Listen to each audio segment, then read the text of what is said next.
अस्सलाम वालेकुम my YouTube family. आप सबको मेरी तरफ से ईद मुबारक। आज ईद का तीसरा दिन है तो मैं आज बना रही हूँ खड़ा मसाला गोश्त। बीफ के लिए हमने काफ़ी कोशिश की है कि मिल जाए जिन्होंने मोटा गोश्त कहने हैं वो नहीं मिले तो फिर ਅਸੀਂ दूसरा लेंदा है कि नखी मटन मटन ले आए हैं। तो मैंने अपने कैमरामैन को भेजा सुबह, तो मैंने कहा चलिए शायद मंडी से कुछ चीज़ें आई हों। वो कह रहे थे नहीं, लेकिन बहुत अच्छा मिल गया है। ये देखिए हमारे किचन में टमाटरों की भरमार, उसके बाद ये ताज़ा धनिया लेके आए हैं, पुदीना लेके आए हैं, और थे इसमें खीरे टमाटर में ये मैंने काट के रख लिया सलाद के लिए। और अभी हम बनाएंगे खड़ा मसाला गोश्त। रहीम खड़ा मसाला गोश्त बनाने के लिए गोश्त मैंने इसमें डाल दिया था। इसमें मैंने 3 प्याज डाले हैं और लहसुन। अभी इसमें मैं डालूँगी दही। बिस्मिल्लाहिर्रहमानिर्रहीम। ये जो तरकीब है, ये तरकीब यानी रेसिपी मेरी ज़ाती तौर पे है, इसलिए कि ये मैंने कहीं से ना पढ़ी है ना सुनी है। ये मेरी अपनी आज़मूद है और बहुत मज़े की बनती है। अभी इसमें मैं डालूँगी ये सुरख मिर्च है। सुरख मिर्च डालने के बाद अभी मैं इसके डालूँगी कोकन मिर्चा। इसमें सारा कुछ एक ही साथ ही डालना है। बिस्मिल्लाहिर्रहमानिर्रहीम। अभी मैं इसमें डालूँगी तकरीबन खाने की आधी चम्मच हल्दी। हल्दी इसमें कम ही जाती है। और मिर्ची मैं इसमें डाल चुकी हूँ। अभी मैं इसमें डालूँगी घी। घी अच्छा खासा जाएगा। बिस्मिल्लाह। और इसे करेंगे स्लो आंच पे, चाहे कंडा लग जाए पूरा। बिस्मिल्लाहिर्रहमानिर्रहीम। खड़ा मसाला गोश्त तकरीबन अभी इसमें पानी है और गल चुका है ये। अभी इसमें मैं डालने लगी हूँ ये टमाटर और हरी मिर्चों का पेस्ट। बिस्मिल्लाह।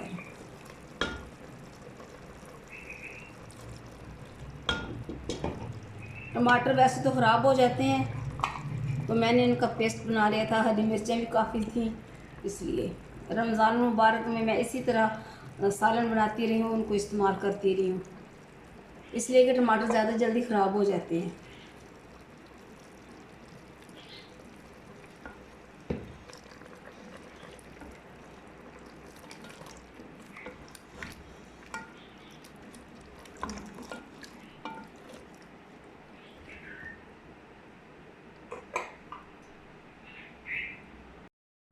बिस्मिल्लाहिर्रहमानिर्रहीम। अभी हमारी जो रेसिपी है वो तैयार हो चुकी है। खड़ा मसाला गोश्त, इसकी खूबी यही है कि इसमें जो मसाले डाले जाते हैं वो खड़े खड़े रहते हैं।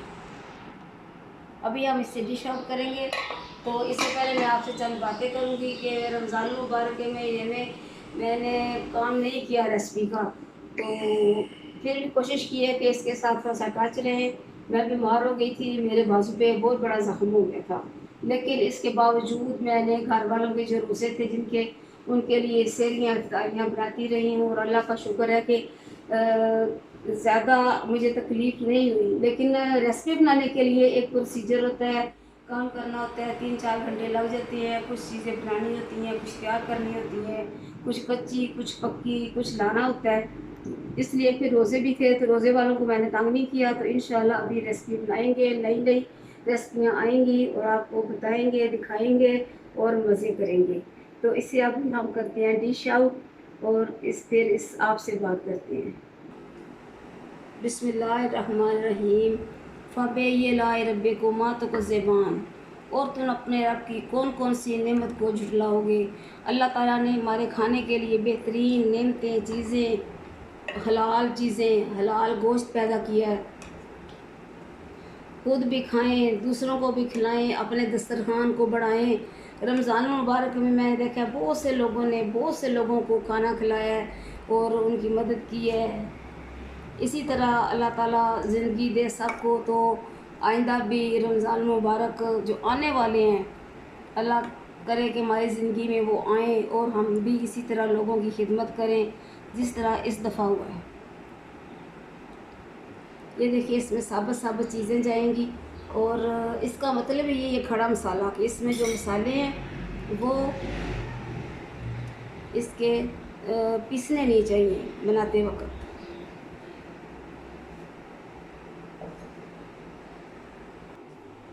बिस्मिल्लाहिर्रहमानिर्रहीम।